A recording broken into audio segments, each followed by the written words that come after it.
Assalamualaikum warahmatullahi wabarakatuh. Perkenalkan, nama saya Siska Handayani, mahasiswa Institut Setiami, Prodi Administrasi Publik, Konsentrasi Kebijakan dan Administrasi Perpajakan. Di sini saya ingin mempresentasikan modul pertemuan 11, yaitu birokrasi yang baik dan kepentingan umum.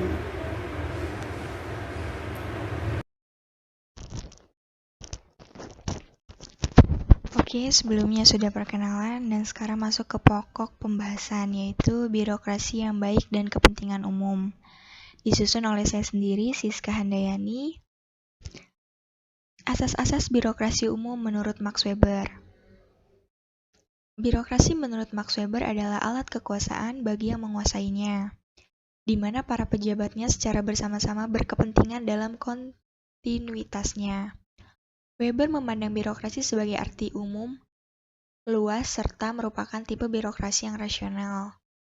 Weber berpendapat bahwa tidak mungkin kita memahami setiap gejala kehidupan yang ada secara keseluruhan, sebab yang mampu kita lakukan hanyalah memahami sebagian dari gejala tersebut. Satu hal yang penting ialah memahami mengapa birokrasi itu bisa diterapkan dalam kondisi organisasi negara tertentu. Menurut Weber, tipe ideal birokrasi yang rasional itu dilakukan dalam cara-cara sebagai berikut. Yang pertama, pejabat secara rasional bebas tetapi dibatasi oleh jabatannya.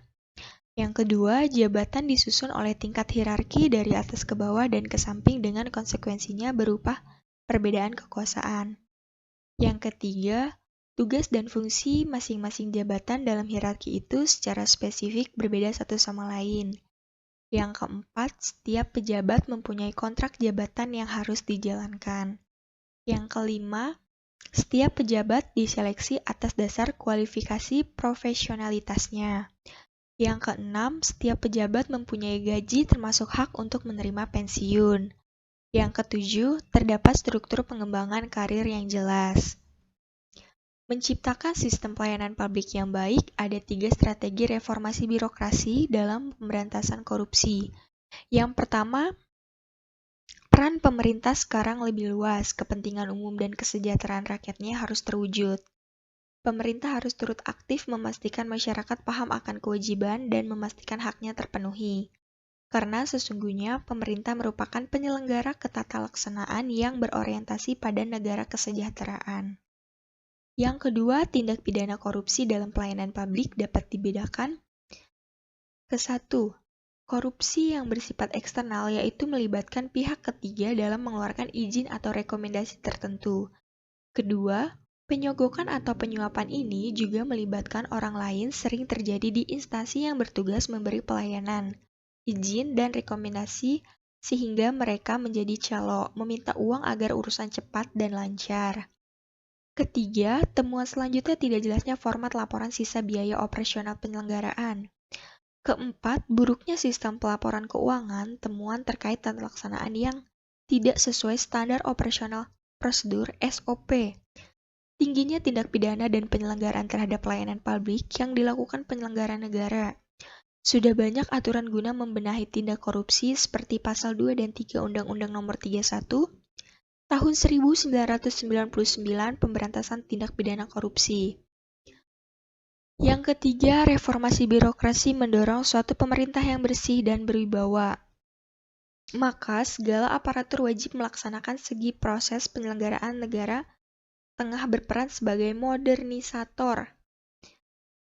Pola pemikiran yang maju, katalisator, birokrat mampu menjadi penghubung pemerintah dengan masyarakat. Dan dinamisator, birokrat sebagai pemandu, stabilisator, motivator itu teladan. Berat beban tanggung jawab seorang birokrat diharapkan presiden mampu mengarahkan aparaturnya.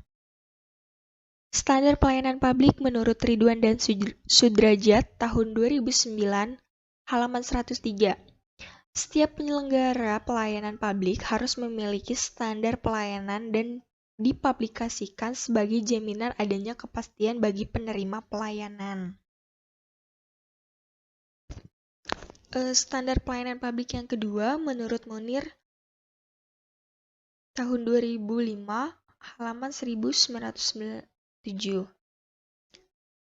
menyatakan bahwa agar layanan dapat memuaskan kepada orang atau sekelompok orang yang dilayani, Maka si pelaku dalam hal ini, petugas, harus dapat memenuhi 4 persyaratan pokok, yaitu yang pertama, tingkah laku yang sopan. Dengan sopan santun, orang merasa dihormati dan dihargai.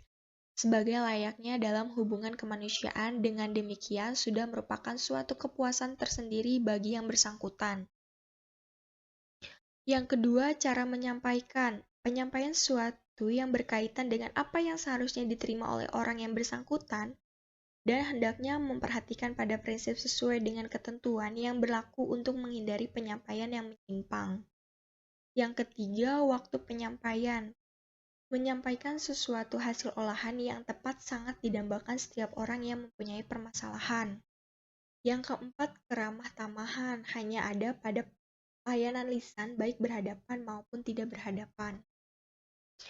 Selanjutnya simpulan. Berdasarkan dari beberapa pendapat para ahli di atas mengenai standar pelayanan publik yang baik dan memuaskan, maka dapat disimpulkan bahwa tolak ukur atau standar yang digunakan dalam sebuah pelayanan publik antara lain berkaitan dengan keramahan dari penyedia layanan, waktu pelayanan yang jelas dapat dilayani secara cepat, tepat, dan akurat, sanggup memberikan pelayanan yang baik dan menjaga sopan dan berperilaku agar dapat saling menghormati satu sama lain. Mungkin sekian pembahasan modulnya, kurang lebih mohon maaf.